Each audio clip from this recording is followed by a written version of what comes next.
Hello and welcome to the next episode of my channel where I'll be taking up the lesson The Address from class 11th CBSE.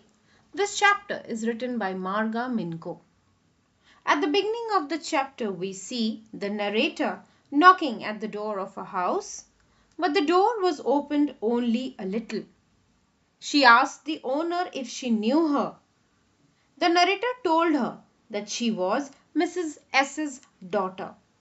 But the owner of the house, Mrs. Darling, denied knowing her at all. Mrs. Darling's face gave absolutely no sign of recognition and she kept staring at her without speaking a word. The narrator thought that perhaps she was mistaken and she had rung the wrong bell. Then the narrator got a glimpse of her mother's green knitted cardigan which this particular lady was wearing. This confirmed to her that she had reached the correct address. Mrs. Darling caught her staring at the cardigan and she also understood that this girl has realized that this was the right address. But Mrs. Darling excused herself by saying that she could not talk to the girl that day and she should come again later. And then she shamelessly closed the door. But then, before doing that, she asked her a question. Have you come back? I thought no one had come back, only me. Now, what is the significance of this question and this answer? We are talking about the World War. We are talking about the Holocaust. And here Mrs. Darling wanted to know if the girl had survived the Holocaust, and according to her, the lady had felt that nobody would come back alive, and to her surprise, how could this girl come back? So the girl answered that only she had survived.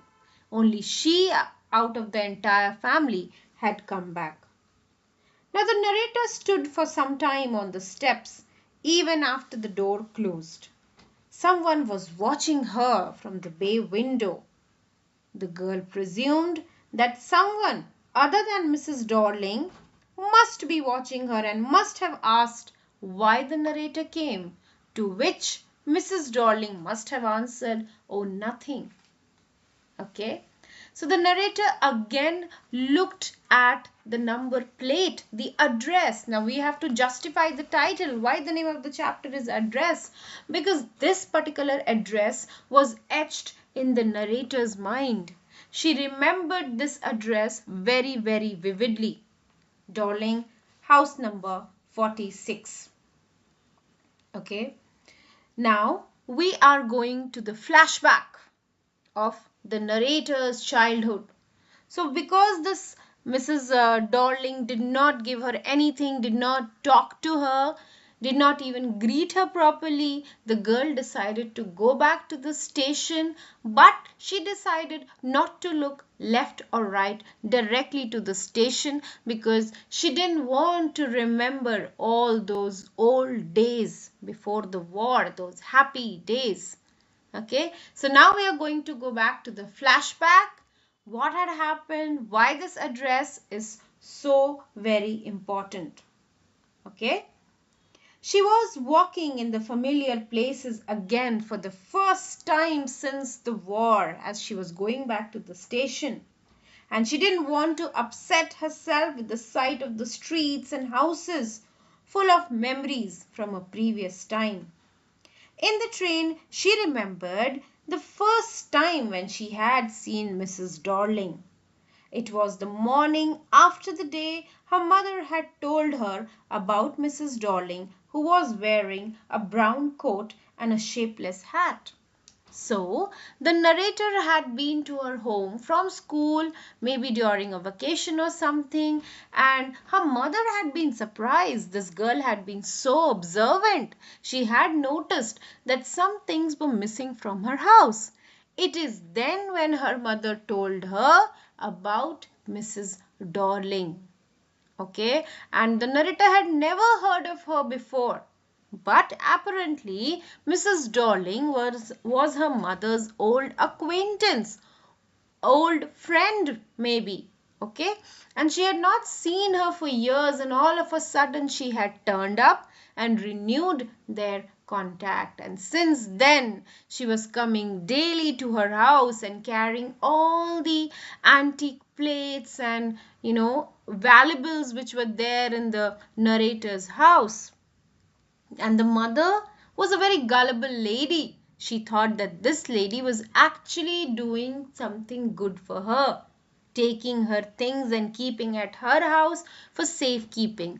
Now, why was the lady taking all the things and keeping in her house? Because it was the time of the World War, and the narrator and her mother had to leave the city because they were Jews. They could not live in peace in this place. So they had to leave the city. And at that very moment, this lady appears at the house, renewing her contact with her mother, saying that she would keep the things safe until these people come back. Now, she was not doing anything great. Mrs. Darling obviously was not doing anything great. She was very, very sure that this family would never return.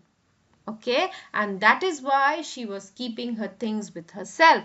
And the mother, the narrator's mother, in fact, felt that Mrs. Darling was doing something very, very great. Okay, so till now let's do a recap of what we have done so far. The narrator goes to a particular address, knocks the door, but the door was opened only a little. The lady comes out, does not show any sign of recognition, but then when she sees the narrator staring at the cardigan which she was wearing, she realizes that the girl has understood that she was at the right address. Okay, and then she just closes the door, saying that she cannot do anything right now. So the girl goes back to the station, and as she's in the train, she goes back to the flashback. She remembers the first time her mother had told her about this lady, when she had started to observe some things were missing from the house. Okay, understood? So we are going to continue in the next part, the remaining part of the chapter. Thank you.